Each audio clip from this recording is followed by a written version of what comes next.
good evening, and welcome to Tea Time.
Everybody, welcome to Tea Time. I'm so glad you're joining me tonight. It is Monday, September 22nd. I'm going to talk about my weekend real quick and then get to my guest. As you can see, he's not in studio. He is virtual, but I'm excited to talk to him tonight. Friday night, I hung out with Monica and Linda from Chasing Fabulous, and we had a fabulous Friday together.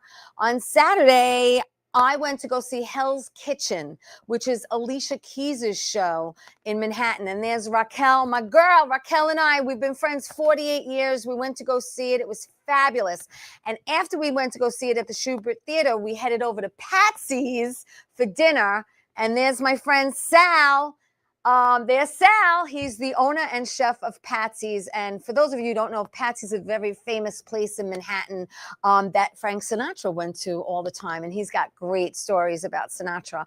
Dinner was fabulous. We had a great time. Sunday's laundry day. We all need clean underwear. So I did laundry. And then I hit the Belmore Street Fair to see my son-in-law, Stephen LaRose, play with his band, Crucial Experiment. When he's not playing as a duo with the two fat guys, that's what they're called, he plays with Crucial Experiment. So it was a great day. Had some roasted corn on the cob, had to get my Zeppelis. So yeah, it was great. So I want to also put up a pick C, please, because I want everyone to see It's Love, Bro. It's a romantic comedy that I'm in, and it's on Amazon Prime right now. So when you get a chance, for $2.99, $3, I think it is. Watch it. It's very funny. I'm funny. And I had a great time making this movie. Also, I want to give a shout out to my beautiful niece, Victoria Canastraci, who turns 17 today. As a matter of fact, I just came from dinner in Belmore. We went to Villa de Aqua and had a fabulous dinner. And then I shot here straight to the studio. So happy and healthy 17th, my girl, V. I love you. All right. So I want to get to my guest. I'm excited to have him on. I want to thank Rich Grosso for actually introducing us. I had Rich on my show. And when you get a chance, watch his movie, Don't Say It. Another great movie that's hysterical, and I had a great time watching it. But he's an actor, he's a writer, he's a producer, and he's a stand-up comedian. And we're doing a show together this coming Saturday that we're going to talk about. Dean Larit, welcome to the show. Theresa, how are you? We finally meet. Yeah, he is. Yeah, we're friends on Facebook, and we were introduced through Rich. And I said to you, I'd love to have you on. And I think now's the perfect time because we are doing a show on the 27th together, which, we're going to talk about and get to. But I want everyone to get to know you, where you're from, what you're doing.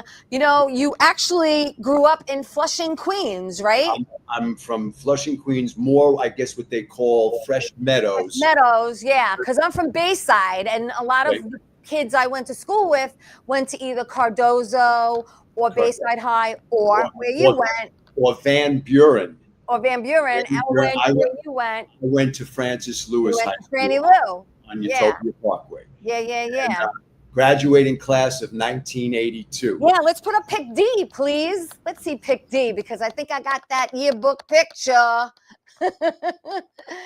D, there he is. There you are. Thank you.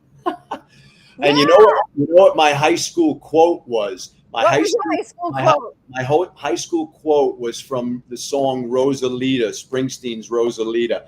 And that was, someday we'll look back on this and it will all seem funny. And that That's was a great quote. that's a perfect quote for a high school yearbook. Absolutely. But yes, I grew up. There was Fresh Meadows side of Queens, and then separated by the Long Island Expressway, Yep. which is still doing construction now, over 50 years Yep. of Always. construction. When I left New York 35 years ago. By the way, I should say I'm in Los Angeles Yes, right now. you're in LA. I live in LA. Yeah. I'm at my friend's studio right now. Thank you to your friend. Shout out. Shout out to my friend Vince LaGroa, phenomenal editor, excellent editor. And so I don't have Wi-Fi in my place. I'm so scared of radiation and frequency and all that. So I came to his studio, and this is where we're shooting it. But I'm in Los Angeles now 35 years. When I left Queens, or actually Manhattan at the time I was living, they were up to like exit 27, 28, which was like Springfield Boulevard, Douglas, Corvettes, if you remember. Corvettes, I remember Corvettes. Douglas did, yeah. Okay. And do you know what EJ Corvettes actually meant? Do you know what that store what it meant by that word? I never knew. This. The God's honest truth. 8 Jewish Korean vets. Those were the developers of that department store. I never knew this. So when I left, they were working 27, 28 exit. 35 years later, exit 33. So,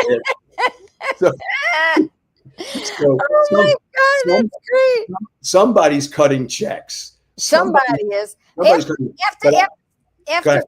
Franny Lou, you went to City College of Business? No. You can. After Francis Lewis High School, where'd you go? My grades were so bad. I had a 990 SAT, okay, which was a 590, 580, no, 410 verbal, what they used to call verbal, and 580 math. Wow. Okay. I was not a student. I was always stoned, and I that's what we did. That was 19. Yeah. That was 79 through 82. That's what you did.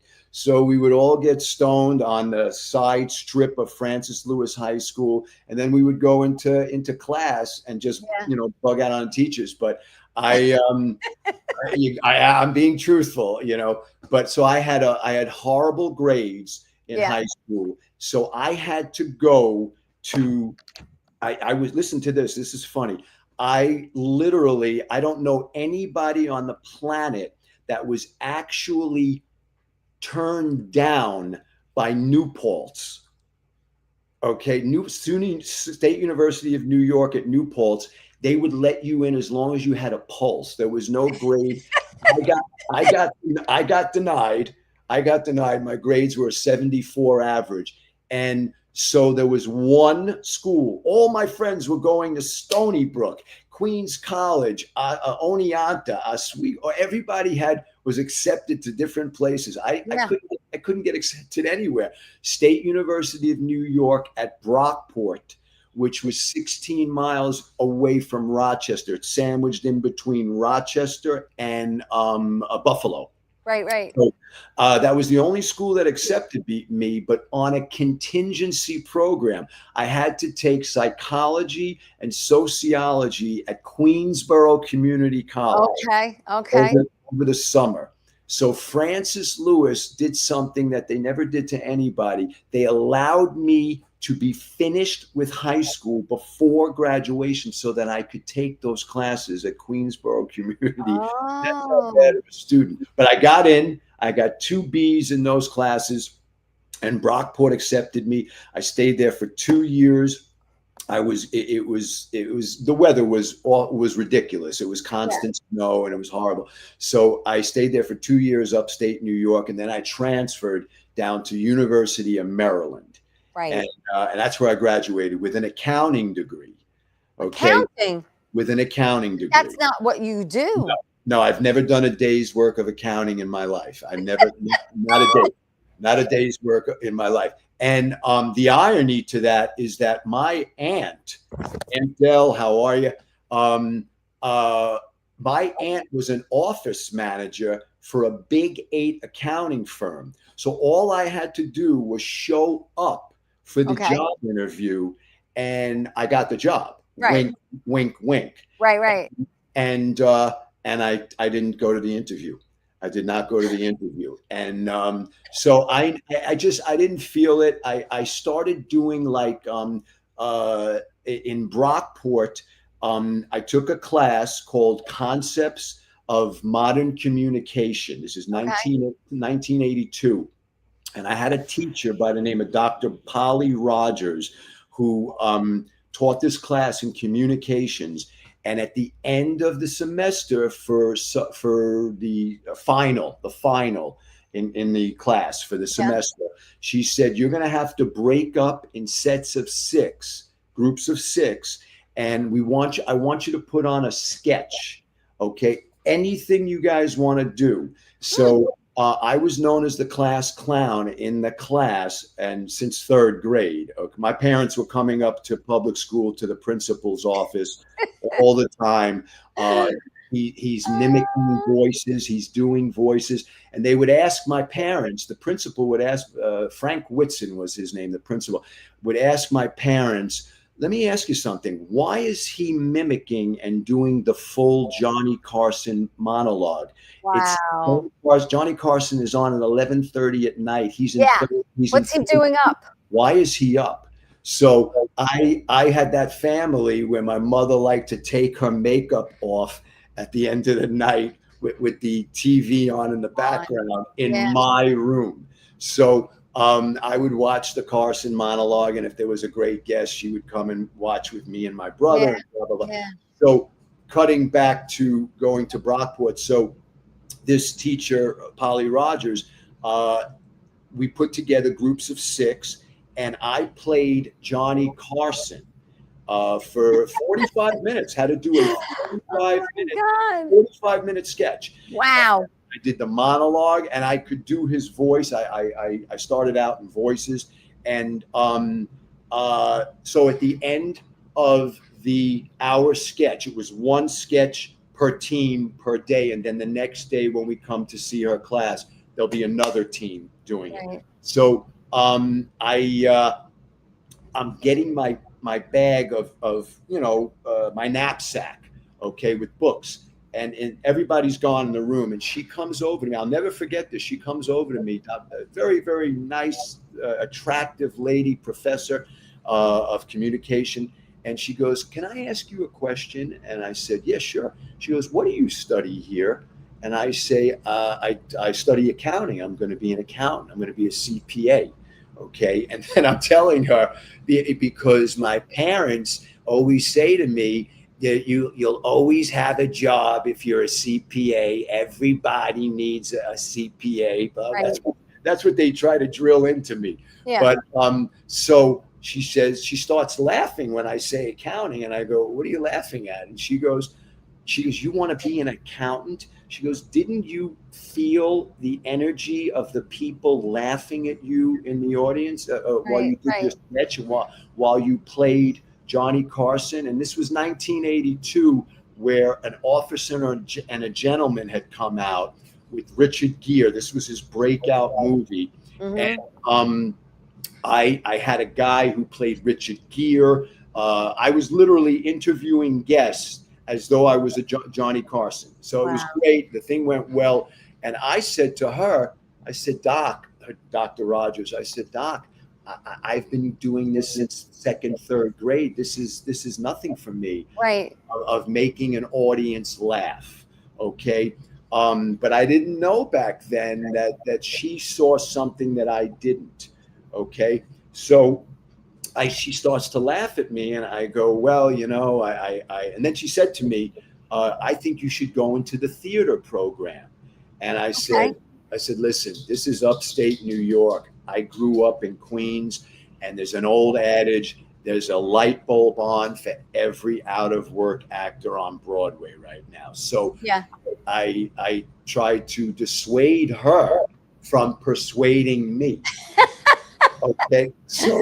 But what happened was I transferred schools and I went to University of Maryland. I got my GPA up and I went to University of Maryland, and I studied accounting and I hated it. The campus was great. I loved having fun there, but I was also very much a class clown. My whole life, all through school, I was a class clown, and I paid for it. I got in trouble, and but my parents were always up at school. So cut to University of Maryland. This is the God's honest truth. I am taking a class in accounting called auditing. Okay. The worst class you could take in any form of major, whatever your major is. There's nothing that is worse than this class. Right. And I went into the final with a D. There was no way I was higher than a D. I hated it. Right. And I blew the final. I horrible. Okay. I didn't understand anything that was being asked of me in this class for this test. So I hand in the paper, and this was in the days, 1986, where you would go look at your grade with the teacher. The teacher would accept your knock on the door and you'd come in. Yeah. And they open up what was called a Delaney book. Okay.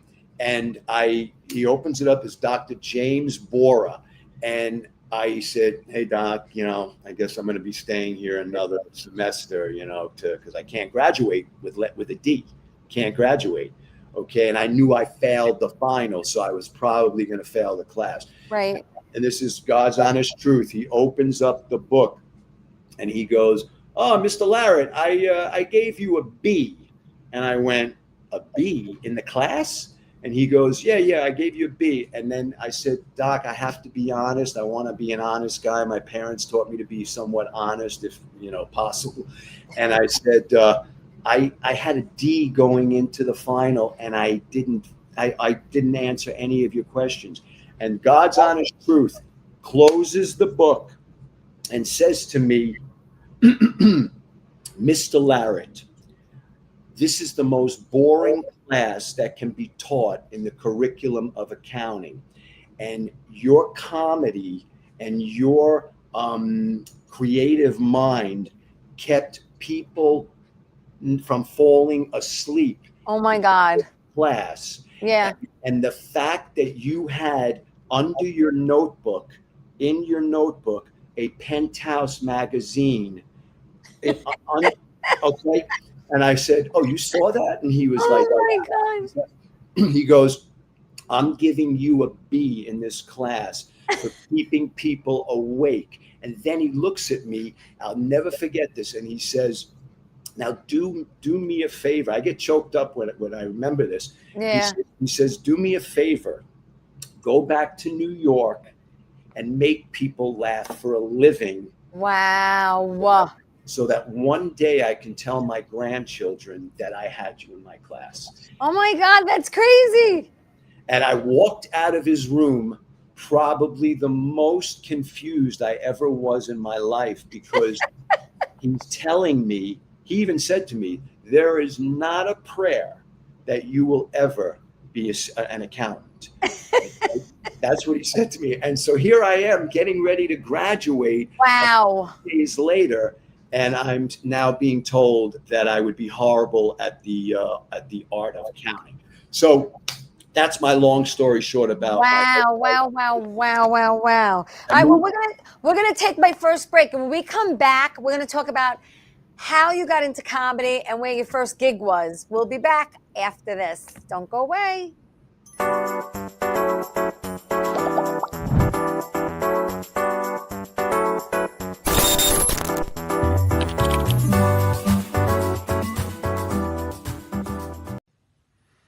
Well, hi there, Theresa. It's John York from General Hospital. I am just checking in because apparently you have a great talk show called Tea Time on Strong Island TV.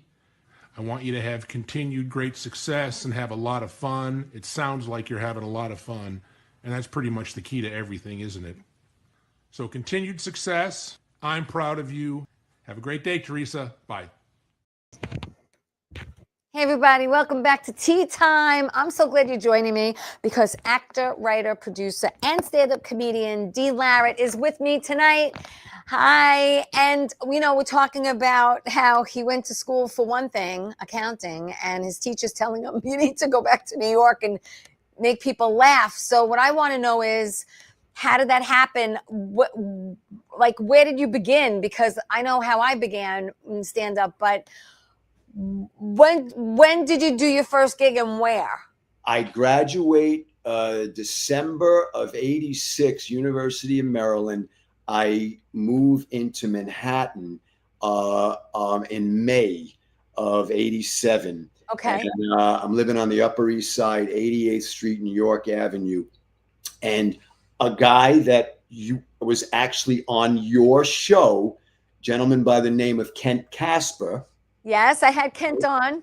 Kent was on your show. Kent was my old neighbor when we were kids, and we were separated by a wall. My bed and his bed were separated by a wall. These were called garden apartments in Queens. Oh my God, so you know Kent forever. I know Kent since I'm 5 years old. Wow. And he was 13 and I was 5. He's 8 years older than me. Yeah. And so my brother tells me that Kent just graduated law school, went back to law school later on, and he graduated law school and he's going to his party. Would you like to join us? And Right.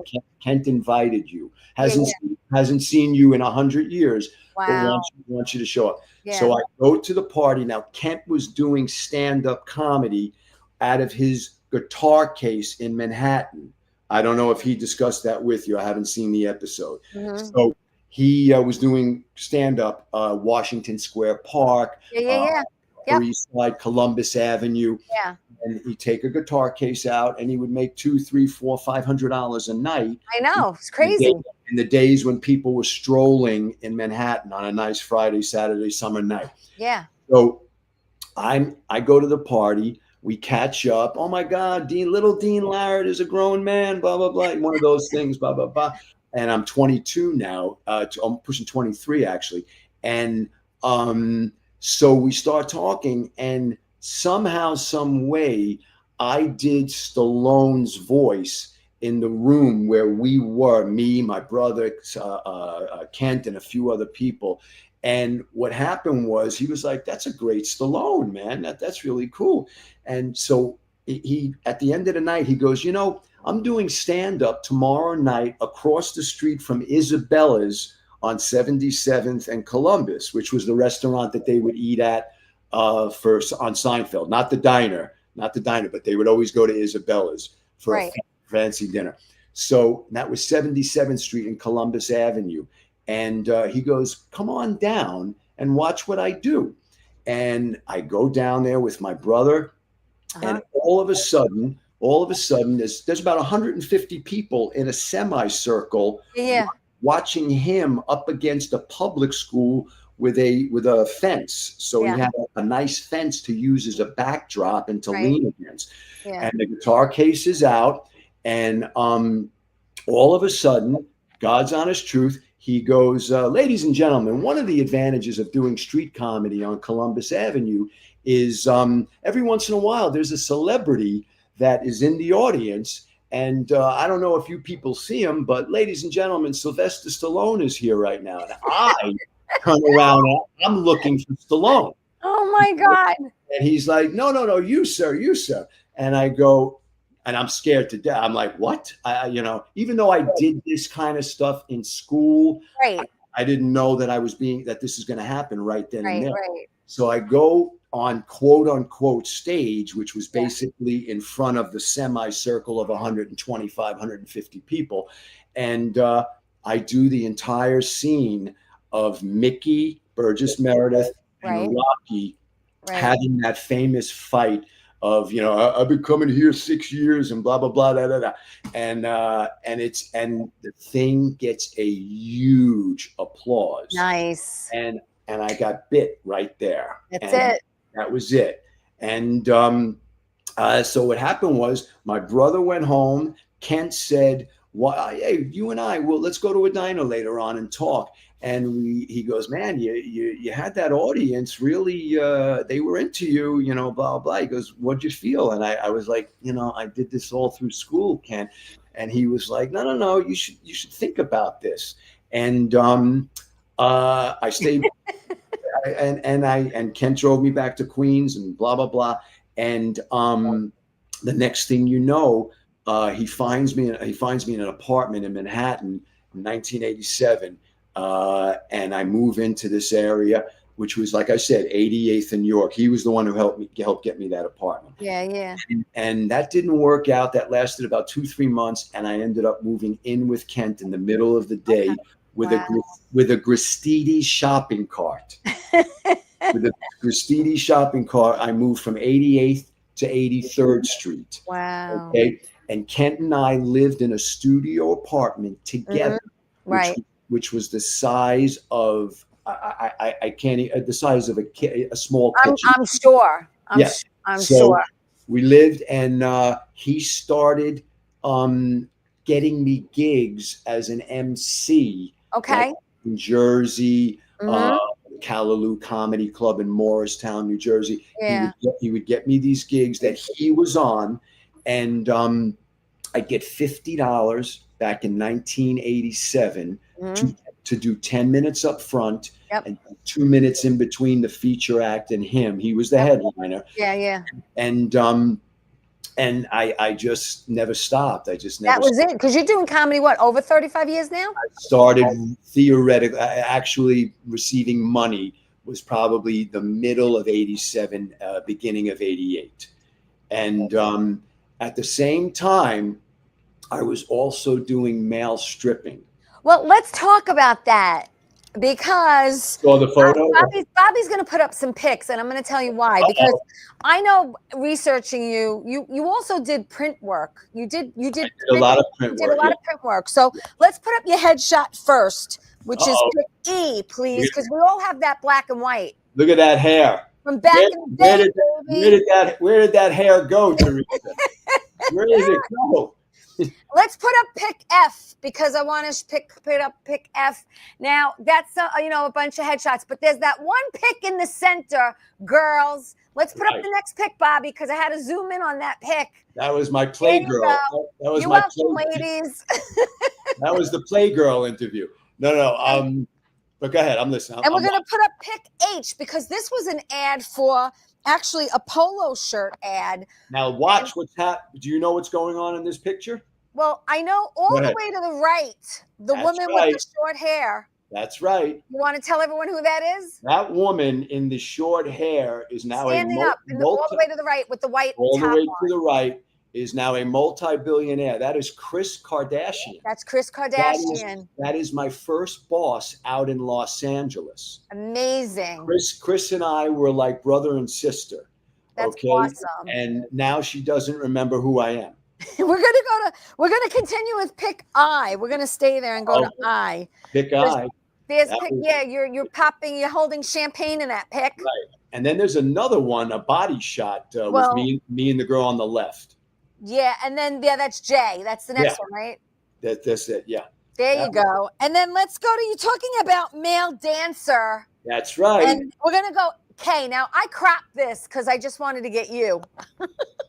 Okay. Yeah. Well. Yeah. Exactly. There was a bunch of other guys in the pic, but I just wanted to get you. So let me ask you a question.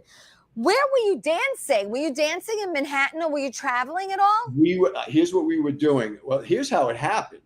I was jogging in Central Park. I was living on 83rd, between First and York and First, with Kent, and a guy by the name, I think, Stephen Gerrard, sees me running in place, like 86th Street in Central Park, Fifth Avenue. Yeah, yeah. The entrance to Manhattan, to Central Park. I don't know how versed you are in Manhattan. I don't know, but I'm so close to it from Queens. Yeah. So, and I was in shape, as you can see, and I'm still in shape, but you can see, that I was pretty cut up and all that stuff back then. And this guy stopped me as I was jogging in place, waiting to cross the Right. street. And he says, "Hey, man, you're in pretty good shape, man. Would you ever think of male stripping, which was really, really big back then with the Chippendale guys? Huge. Okay, Way before Magic Mike. it was. Oh my God, there was a guy. The most famous male stripper was a guy by the name of Michael Rapp, and he was the guy that was always on Geraldo and Donahue. Yep. Now he's one of my oldest friends. We're still friends. So you basically got discovered, so to speak. That's basically how it happened. Yeah. And so I started doing these shows, and nothing in Manhattan. But here's what I did: I started going to the Chippendales guys. I think it was Eddie Prevost, but definitely Michael Rapp and a few others. Okay. And I would take them to other gigs, but we'll get to that in a second. So with Steven Gerrard, he had a company. Stevie G's. That's what it was called, Stevie G's, and the G's was the G string. Okay. Yeah. So that was the logo. A little hammock of a G string. So we started doing Sayreville, New Jersey. Okay. A place by the name it was called the Hunka Bunka Ballroom. Yeah. That's where the Hunka Bunka Ballroom was the parallel for John Bon Jovi as Bruce Springsteen is to the Stone Pony. Okay. Yeah. So Springsteen's home bar was the Stone Pony. Right. John Bon Jovi's place where he worked out his kinks with the guitar and his band. That was at the Hunka Bunka Ballroom. So we would have 450 women waiting for us at 10 o'clock at night in Sayreville, New Jersey. And I was the worst dancer. I was horrible. Really? Oh, I was the only dancer who used to have to show up with a change dispenser. Okay. I was like the good humor. I was like the good humor man, So how long did you actually do that? I did that for 2 because I know the money's good there. Oh, we were making $300-400 a night, and this is 1987, 88. Yeah. Okay. So, but I did it till I left for LA, and then I did it in Los Angeles. Okay. There was a company called Body Language out here on Santa Monica Boulevard that had a telegrams. You would show up at an office. The irony is that I would show up at an accounting office for Maria's birthday. Okay. And the next thing you know, I'm doing their books, that is so funny. Yeah. But it was a great That's hysterical.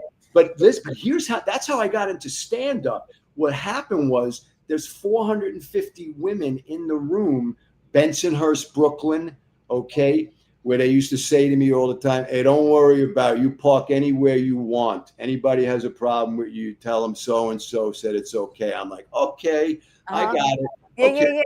Yeah, exactly. So we had a great time in Bensonhurst and Staten Island. We did a lot of, this is in the days when the girls had their hair teased up with helium. It was, and those high perms. I was one of them. Chewing the gum, I can't wait till the policeman comes on. So it was great. We had a great time doing this. And so what happened was me and my friend who is in that picture, who you deleted for privacy's sake, I'm assuming, we decided to break away from Stevie G because he would sometimes penalize us if we were 10 minutes late to a gig and traffic. And so we ended up doing our own thing, and we would go to Chippendales at 1 o'clock, 12:30, 1 o'clock in the morning on a Friday, Saturday night, pick them up in my father's station wagon. Wow. Okay. And we would drive them to Norwalk, Connecticut. I just remembered Norwalk, Connecticut. And there would be 500 women waiting for us at 1 o'clock in the morning. Oh not on me. Yeah, so it was a phenomenal time. But I was the MC, and I just happened to be wearing a leopard skin G-string underneath that night. Okay? Just happened to. Right. And so I would make the audience laugh while one stripper is kissing and tipping. They call it kissing. Right. Kissing and tipping to the 500 women. So I have to entertain 488 women while he's working with a bachelorette party. Wow. Okay? So the guys in the back who are hearing it over the intercom and the air conditioning vent, they're hearing the jokes, and they're putting oil on their bodies and push-ups and bicep curls and everything, working out. And I'm making these guys laugh. So we would all go out to a diner afterwards in Manhattan.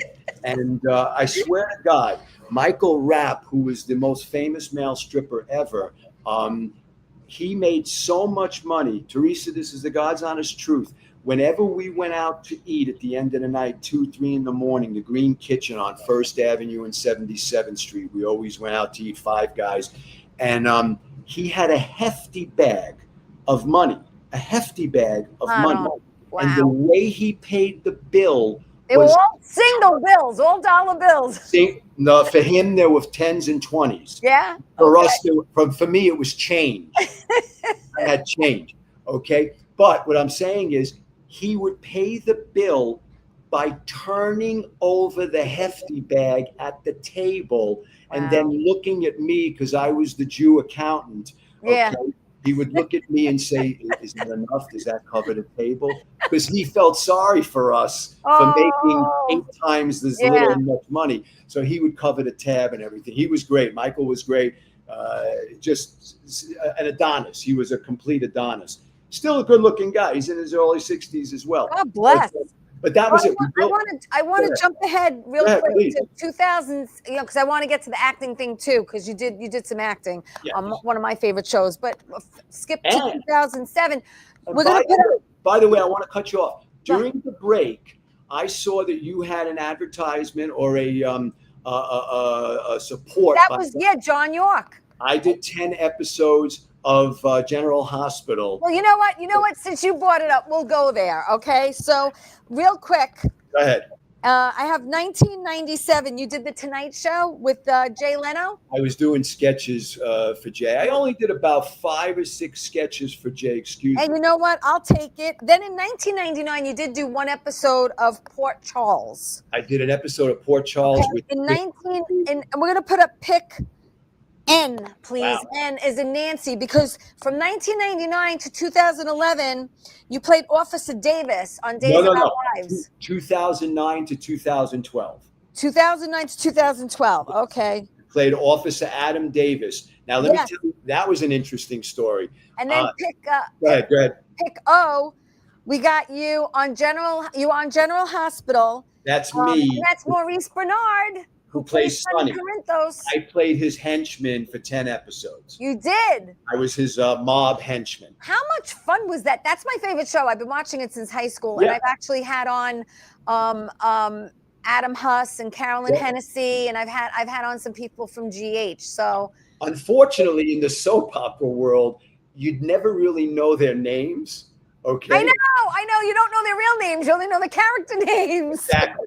The only reason that I'm posing with him in that picture is because he later on became a patient of mine, which we'll get to later. Yeah. Right, we'll get to later. But that's taken in my office. Oh, okay. Because we got along on the set of General Hospital, and we started hiking together in Runyon Canyon. Oh, that's cool. And then he became a patient of mine. We're gonna put up pick P, because you were also on Law and Order. I did an episode of Law and Order. You with Richard and Michelle. That's correct. That's a funny story if you want to hear. It, but if we're running low on time, I won't do that. No, you go ahead, tell it to me. Go ahead. That's a funny story, because I was an extra who got upgraded by the director. Cool. The director actually recently just passed away. He was the same director who did the movie North Dallas 40 with Nick Nolte and Matt Davis about football. And His name was Ted Kotcheff. Unfortunately, just passed about a year ago. Rest in peace. But he liked my look, Yeah. and he told the assistant director, do me a favor, put him in the elevator and make him the guy that takes these two officers, detectives, to the boardroom where we're going to go. So I did about 20 takes in that elevator with Wow. Richard Belzer, who is a stand-up comedian. Yes, he is. Okay, he was, and he was Yeah. a big shot in Manhattan in the 70s. Yeah, yeah. And then he got lucky with the movie Night Shift with Michael Keaton and Henry Winkler. That changed his life. And then he got all these Law and Orders. So at the end, so I did 20 some odd takes in that elevator. Not a word was spoken to me by the two of them. Okay. And that's cool. I get it. They're nervous. They got to do their stuff. At the end of the day, I happened to be at Catch a Rising Star in Princeton, New Jersey, that Wednesday through Saturday, 6 shows or whatever it was. I go over to him. He's tying his sneaker on the rooftop of a skyscraper. We shot this. Yeah. And I go over and I said, Richard, I didn't want to bother you in the elevator, but I just want to let you know that I'll be at Catch a Rising Star in Princeton, New Jersey at the Hyatt Hotel tomorrow night through Saturday. He looks up at me from tying his sneaker and goes, well, why the hell didn't you tell me that in the elevator? You think I want to go over these lines? He goes like this. Am I allowed to curse in a light way? No, don't curse. Don't curse. Do you think I give a about these lines? Right, okay. A crap. Yeah, yeah. That's what he said. He actually used the other word, but So, I get it. So he goes, I can't believe you're telling this to me now. I would have loved to have talked to you about what's going on in stand-up. Okay. So we end up walking. I tell him, he goes, let me ask you, who's booking that? Who's the booker? And I go, Roger Paul. And he goes, Roger Paul is still booking. He couldn't believe it. He's still around. He's still around, Roger. Still around today. I speak to him on the phone once in a blue. Yeah. So one thing led to another. I ended up walking about a mile in the street with Belzer and talking about, where stand-up is at that time. That was 2000. That was summer of 2000. Summer of 2000, that picture. Well, I want to go to 2007. We're going to put up pick Q because you actually worked with Jamie Kennedy. That was New Year's Eve? That's New Year's Eve we opened up. That's a bad picture, but that's New Year's Eve. Well, it's the only one I grabbed. And then I know. But you've worked with some great people, and some of them I've worked with too. Like, let's go to R because it's you and Dom. I opened up for Dom in Coconut Creek Theater in Delray, Florida. Yep. And nice guy. And a friend of mine who I worked with back in the early 90s when I first started doing comedy. You could put it up, Bobby. That's John DeResta. John DeResta. And there's Darren Carter, right? And Darren Carter, the party starter. Shout out party starter. So tell me about Pick T, because this is you and Anthony. Oh, that was just a referral by a comedian by the name of Chris Spencer. Excuse me. Who said Anthony Anderson hurt his back. You mentioned, thank you, Bobby. You mentioned that that you do impressions, and you mentioned Seinfeld, but I've heard you do Seinfeld and Clint Eastwood, and I have to say, they're spot on. Oh, cool. I appreciate it. I had to play for Marion Merrill Dow in Overland Park, Kansas. I had to play Clint Eastwood, Batman in real Batman garb. Yeah. I did something for a medicine that they made, and that Marion Merrill Dow made. And I had to play Schwarzenegger, Bruce Willis in the movie Die Hard, and Sylvester Stallone. I had to do all that. But I'm very influenced by Seinfeld. To me, it's Pryor, Carlin, Seinfeld. Those are my three that. Well, I have to say, Dean and I are working together on Saturday the 27th, and I want people to follow Dean. It's Dean Larit on Facebook. Okay, and then on Instagram is Dr. Dean DRDEAN 125. Yeah. 125. 125 on This is in the days when Darren Carter was teaching me how to get a username. Otherwise, it would have been the official Dean Larit. I have no idea why I did D, and you can't change it. That's the other thing. I know it's a pain in the butt, but I want to, before we talk about the show on Saturday, I want to say how you've got this hero. His name's Springsteen. Name is Bruce Springsteen. And can we put up pick X, please? Pick X. Because you went to see him and you paid $12.50 at the Nassau Coliseum on December 31st, 1980. That was the River Tour.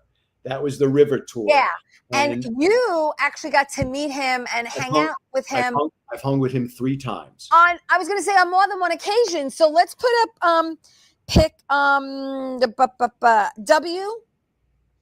Let's see W. Pick W, because that's the two of you. That's Bruce and I with a buddy of mine that I cut out of that picture. That is April 8th, 2008 at the Anaheim Honda Center. And then we have Y, which is actually, I think, with you and your mom and your dad. Mom, dad, and Bruce. What happened was that, can I tell briefly? I had met Bruce 2 weeks before this photo that's up right now. I met him in Anaheim, and I guess what happened was, I think he liked the fact that out of everybody in that room, and the other people that were in that room was Chad Lowe, Rob's brother. Yes. And I said, "Where's your brother? Where's Rob?" Because Rob is one of the biggest Springsteen fans in the world. Yeah. And he said, "Well, you know what's going on with that whole Maid thing right now. He doesn't want to show his face." And I go, he should be here to cheer himself up because of what was going on with that scandal many years ago. And so it was me, Edward Burns, another local Queens guy. Eddie Byrne, Eddie Burns was back there, a super cool guy. Yeah. And but I think Bruce liked the fact that I knew his catalog better than some of the people that were in the room. So that's great. For some reason, oh my God, he kept making his way over and shooting the breeze with me. What did you think of this? What did you think of the sound? That's so cool. Are you like pinching yourself? I mean, seriously. I don't believe what's happening. Out of body experience. It was the most surreal experience I've ever had. And what happened was, at the end of the night, this is all true. He likes to do a shot of Patron Gold as a good luck thing. It's a superstitious thing that he has, and he likes to do it every time he finishes the show. He says to me, unless you're in the program, you got to do a shot. And I said, no, I'm not in the program, but I have to drive to Studio City, and I'm not a drinker. Right, okay? right.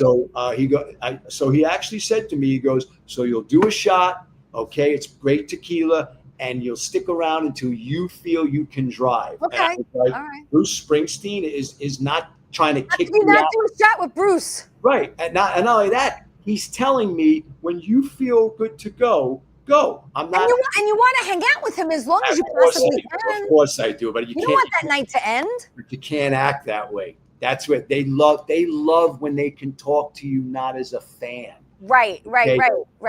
This man can't walk 8 feet without people. No, I know. Okay, no. So I think he liked the fact that I knew the old stuff from 71 and 70. Right. The other guys only knew Born in the USA. Yeah. So at the end of the night, I say, Bruce, listen, give me a hug, man. I thank you so much. I've been wanting to meet you for 35 years, and I've been following you forever. That's so cool. And I said, but listen, I'm going to see you in 2 weeks in Fort Lauderdale. Right. I'm surprising my mother, and I'm taking her. We're blindfolded on the turnpike, and we're taking her to see you. And he looks at me and he goes, "Where am I playing?" And I said, "You're at Bank One in Lauderdale." And he goes, "Oh my God, that's so funny!" Oh man, that's such great. A great room. Blah blah blah. So I go like this. I said, he goes, "Does your mom like my stuff?" And I go, she loves you, man. She's seen you 4 or 5 times already. Yeah. Oh, that's so cool. I love when I hear something like that, blah, blah, blah. So one thing leads to another. All of a sudden, he just looks at me out of nowhere, because I was leaving. I was at the door. I gave him a hug. All of a sudden, he just looks at me and he goes, hey, man. Hey, I'll never forget the words. Hey, man, how are you going to celebrate your mom's birthday correctly if you don't bring her backstage to hang out? And I went, and I swear on everything holy to Bruce Springsteen, I responded by saying this. Wow. I went, you're blanking with me now, right, Bruce? Screw it. Right.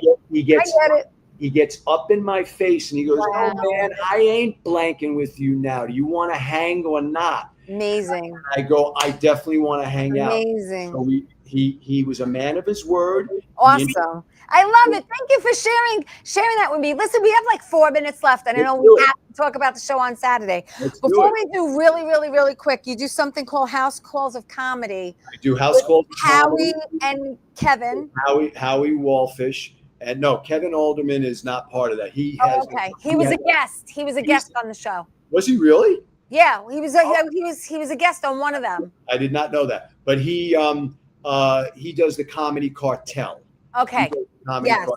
If that's the same guy. And you did do a podcast, and you're going to be starting another one up again soon. Very briefly, I'll give you the spit take on that. I had a podcast called Bedtime Stories with Dr. Dean. For those of you who don't know, because we didn't cover it that much, I'm also a chiropractor for 20 years. Okay, so feel free to reach out if you're having a problem that hasn't been solved. Yeah. So with that said, we were talking about not house calls. Help me out here, Theresa. The thing with Howie? With Howie, we have this company called House Calls of Comedy, in which we go to people's homes. Yes. And we do their 50th. Basically bringing comedy to the house. Almost like private parties. Usually a birthday, anniversary, wedding. And we bring the stand up to you. We bring the best. Let's talk about stand up because we're running out of time. Go ahead. And I know you're going to be here. You're coming in on Thursday. We're doing a show. I want everyone to know we are doing a show on Saturday the 27th at my father's place in Roslyn. Right, which is now at the. And we're putting up the flyer, and you can tell everyone who's on that show with us. We got you, of course. You're going to be our master of ceremonies, our host. Yes. We have Ryan Kenny, who is a Long Island native, plays at the comic strip. We have myself. I'm going to do about 45, 50 minutes. And then Steve Marshall is going to grab the last whatever's in the room. Right. 25, 30 minutes. Yeah. Steve's a great headliner. But I told him this is my night, sort of. I'm the one who came up with this idea. Yeah. And he's like, oh, yeah, do whatever you want. And I'll close it out kind of thing. So we're excited. Tickets have been selling. I'd love to sell more if we can. Yep. Hope you folks come out. We're going to give you a great show. And I have it on my website. You have it on your website. Yes. So anyone, you're not doing anything on Saturday night, the 27th, come on down and see us. It's going to be a night of laughter. It's so much fun. I know I have family friends coming down, and it's right in Roslyn. So all my Long Islanders and all my Queens people, it's like right there. It's like the perfect location. Can I just say one last thing about the podcast? That's what. Okay, I had a podcast called Bedtime Stories. Just came back with Dr. Dean. With Dr. Dean, and it was doing real well. I was getting 200-300 views for the first 12 episodes. It was actually doing well. And my father passed away December of 19, just before COVID.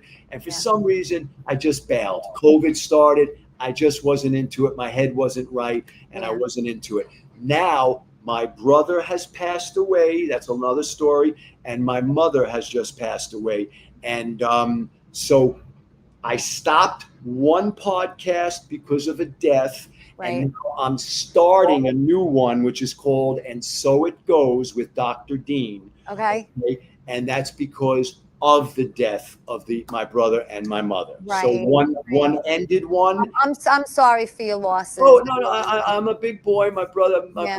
passed 2 years ago, and my mom just passed last July. And you're going to be seeing a lot of that material. There's a Well, lot. I am so excited. Again, So am you're I, coming so in am on Thursday, Saturday the 27th. Everyone get your tickets. Dean, you stay right there. We have to go. We're out of time. And I will see you this weekend. In the meantime, everyone have a great week. I'll see you next week. And remember, tell everyone you love them. Ciao. Exactly. Thank you, Theresa. Thank you.